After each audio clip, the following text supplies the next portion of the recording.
안녕하세요. 설명이짱이에요. 약장TV입니다. 어머니는 고등어를 구워주셨습니다. 고등어는 1920년대 이후 대량으로 잡히기 시작하면서 쉽게 먹을 수가 있는 국민 생선이 되었습니다. 그런데 고등어에는 단순 맛있는 고기 이상의 놀라운 효능이 숨어 있었습니다. 그동안 고등어의 효능을 알고 드셨던 모르고 드셨던 고등어는 생각지도 못한 이득을 우리에게 주었는데요. 고등어가 어디에 어떻게 좋은지, 그리고 주의사항은 무엇인지 약장TV에서 시원하게 알려드리겠습니다. 부모님 등 65세 이상 분들에게 치매가 걱정되어 인지기능 향상에 도움이 될 수가 있는 음식을 찾을 때, 아이들 두뇌 발달을 위해 인지기능 향상에 도움이 될 수가 있는 음식을 찾을 때, 어른들 혈압, 당뇨, 심장병 같은 심혈관 건강이 걱정되어 혈행 개선에 도움이 될 수가 있는 음식을 찾을 때, 여성분들 빈혈, 피부 건강이 걱정이 되어 빈혈 개선이나 피부 건강에 도움이 될 수가 있는 음식을 찾을 때, 누구나 쉽게 먹을 수 있는 고등어가 있는데요. 고등어를 먹으면 두뇌 건강에 도움을 줄 수가 있고, 눈 건강, 심혈관 건강, 피로회복, 빈혈, 피부 건강에 도움을 줄 수가 있습니다. 고등어의 오메가3 성분 때문에 그렇고요. 고등어의 비타민, 미네랄 성분 때문에 그렇습니다. 그리고 고등어에 있는 단백질, 아미노산 성분 때문에 이러한 효과가 나타나는데요. 고등어의 오메가3는 혈중 중성지질 개선에 도움을 줄 수가 있고요. 혈행 개선에 도움을 줄 수가 있습니다. 기억력 개선에 도움을 줄 수가 있고요. 건조한 눈을 개선하여 눈 건강에 도움을 줄 수가 있습니다. 고등어 한 마리에는 오메가3가 EPA가 약 2000mg, DHA가 약 3000mg이 들어가 있는데요. 우리가 실제로 먹는 이 고등어 한 조각, 요 한 조각에는 얼마나 들어가 있는가 하면은 혈행 개선과 염증 완화에 도움을 줄 수가 있는 EPA가 약 1000mg, 두뇌, 눈 건강에 도움을 줄 수가 있는 DHA가 약 1500mg이 들어가 있습니다. 그런데 고등어를 실제로 이제 구워서 먹을 때는 기름기가 좀 빠지기 때문에 어느 정도 오메가3가 줄어드는데요. 이렇게 구워서 만든 고등어 한 조각에는 혈행 건강, 염증 개선에 도움을 줄 수가 있는 EPA가 약 440mg, 두뇌 건강, 눈 건강에 도움을 줄 수가 있는 DHA가 약 610mg 이 정도 들어가 있습니다. 그러면은 실제로 우리 보통 약국 같은 데서 오메가3 제품하고 이 함량을 한번 비교를 해보면은 보통 오메가3 제품이 EPA하고 DHA가 500짜리, 600짜리, 그리고 고함량인 경우에 1000mg 짜리가 있는데, 이 1000mg 짜리 고함량 제품하고 비교를 하게 되면 구운 고등어는 오메가3 한 알, 굽지 않고 고등어 회라든지 그냥 생 고등어 한 조각에는 오메가3가 두 알, 고등어 한 마리 전체에는 오메가3가 네 알이 들어가 있다. 이거랑 먹는 거랑 똑같다. 이렇게 생각을 해주시면 되겠습니다. 그러면 실제 이 고등어 오메가3가 이 생선의 어느 부위에 있는가 하면은 고등어를 이렇게 반으로 이렇게 잘랐을 때 이 고등어의 약간 바깥 부분에 빨간색, 노란색, 이렇게 연두색 이렇게 표시되어 있는 부분, 약간 바깥쪽에 지방이 오메가3가 많다는 것을 알 수가 있고요. 이 고등어를 옆에서 봤을 때 이렇게 빨간색, 노란색 부분, 이 부분 이렇게 가운데 부분 전반적으로 이렇게 오메가3가 지방이 분포가 되어 있는 것을 볼 수가 있습니다. 그러면은 고등어 말고 다른 생선에는 오메가3가 없는가? 네, 오메가3 연어, 멸치, 고등어, 송어 이렇게 다양하게 많이 들어가 있습니다. 그런데 연어 같은 경우에는 이제 연어회라든지 아니면 연어 훈제 같은 경우에 아이들이 좀 잘 안 먹는 아이들이 좀 있고, 멸치 같은 경우에는 멸치 한 주먹 이상을 먹었을 때 이렇게 오메가3를 한 1400mg을 먹을 수가 있는데, 이 한 주먹을 다 안 먹고 그냥 몇 개만 아이들이 먹는 경우, 그런 경우보다 그냥 고등어를 구워서 고등어를 먹으면은 한 조각당 1000mg, 두 조각이면은 2000mg 이렇게 많이 편하게 맛있게 먹을 수 있는 그런 장점도 있습니다. 고등어의 비타민, 미네랄을 한번 살펴보면은 비타민은 A부터 B까지 그리고 C까지 엽산까지 다양하게 들어가 있는데 이 고등어 비타민의 특징이 뭐냐면은 바로 비타민 B6, 비타민 B12, 엽산이 비교적 많이 들어가 있기 때문에 이게 바로 빈혈, 어지러움증, 빈혈의 개선에 도움을 주고 뇌신경 발달에 도움이 되는 비타민이 있다. 이런 게 큰 장점입니다. 특히나 비타민 B12는 일반 비타민 영양제에도 매우 적은 양이 들어가 있기 때문에 이게 많이 공급이 되어야지 뇌신경 발달, 머리 좋아지는데 도움이 되는데 이 고등어는 비타민 B12가 아주 많이 들어가 있습니다. 아주 많이 풍부하게 들어가 있기 때문에 머리 좋아지는데 치매 예방이나 이런데 고등어가 특히 도움이 된다. 그리고 고등어에 비타민 D가 들어가 있기 때문에 뼈 건강, 면역에 도움이 되는 비타민 D가 많이 들어가 있어서 현대인들에게 매우 좋습니다. 그 고등어의 미네랄을 또 한번 살펴보겠습니다. 미네랄은 뭐 칼슘, 철분, 아연, 셀레늄, 망간, 마그네슘 뭐 이런 게 미네랄인데 고등어의 미네랄의 특징이 뭐냐면은 아연이 좀 어느 정도는 있어서 면역 기능이 좋고 구리, 망간이 좀 들어가 있습니다.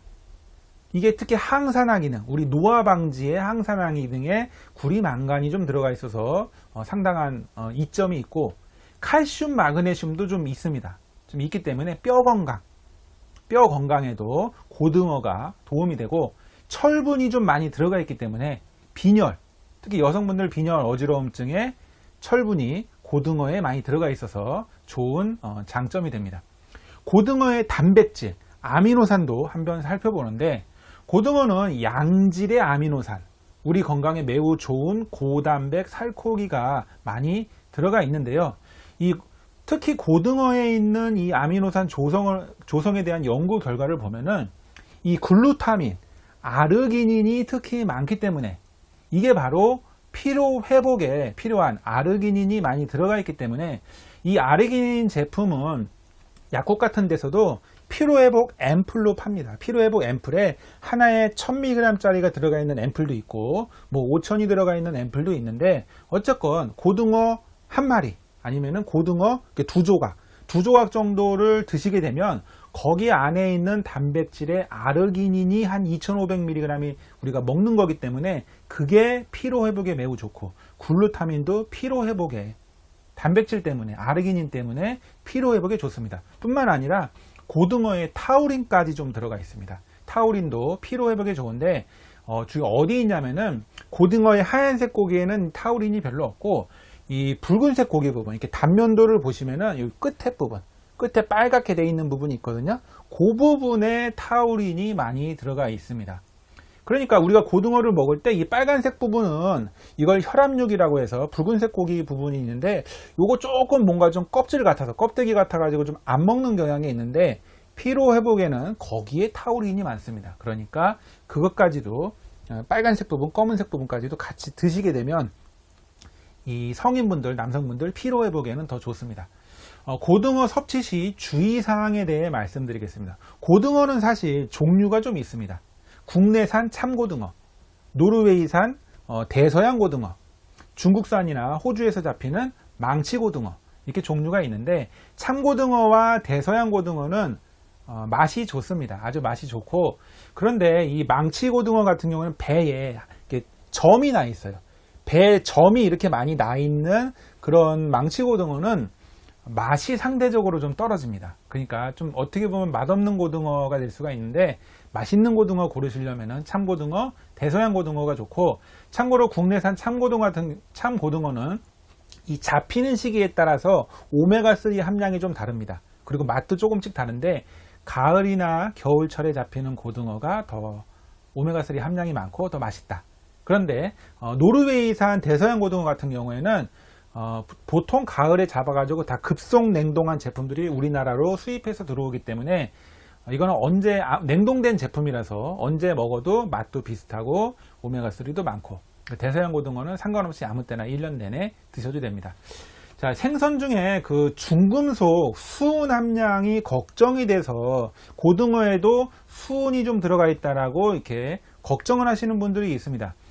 물론 모든 생선에는 수은이 들어갈 수가 있는데 참고 삼아 이 고등어는 이 수은이 많이 들어가 있는 고등어, 적게 들어가 있는 생선, 많이 들어가 있는 생선 이렇게 나눴을 때 상당히 적게 들어가 있는 생선 축에 속합니다. 그래도 수은의 그 중금속 위험을 막기 위해서 고등어 섭취를 어느 정도 제한하고 싶다 이렇게 생각을 할 때는 성인 같은 경우에 일주일에 2번이나 3번 정도만 고등어를 섭취하는 정도는 안전하다. 어린이 같은 경우에 일주일에 2번 정도만 고등어를 섭취하는 것은 안전하다. 노인들 같은 경우에는 이미 나이가 좀 있기 때문에 일주일에 7회 매일매일 고등어를 섭취해도 수은 중독에 대한 위험은 별로 걱정할 필요가 없다. 그러니까 어르신들은 그냥 생선을 그냥 계속 드셔도 좋습니다. 왜? 뇌 건강, 치매 예방에 좋기 때문에. 임산부 같은 경우에는 걱정이 된다면 굳이 섭취하지 않으셔도 좋습니다. 임산부는 고등어를 안 드셔도 좋습니다.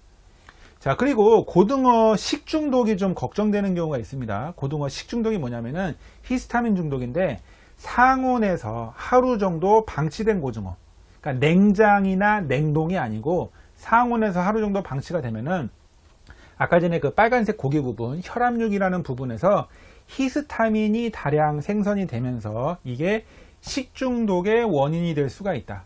그러니까 상온에 있던 고등어를 드시게 될 경우에는 이 빨간색 부분 혈압육은 빼고 드시는 게 좋습니다. 혹시나 뭐 상할 것 같은 고등어는 그 빨간색 부분은 빼고 드세요.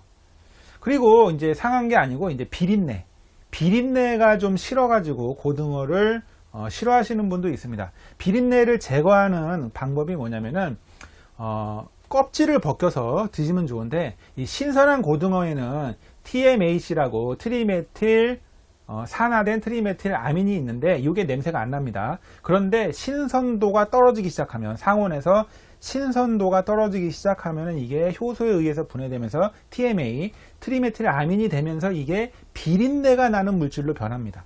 그리고 이 비린내는 물로 잘 씻겨 나가는데 이 껍질 안쪽에 있기 때문에 껍질을 벗겨서 식초물로 씻거나 물로 씻거나 그리고 드실 때 레몬즙을 뿌려서 드시거나 이러면은 비린내가 없어지고 비린내 원인 물질이 없어진다, 이런 이야기도 있습니다. 그러니까 껍질을 벗겨서 드시면 비린내를 좀 더 제거할 수가 있다.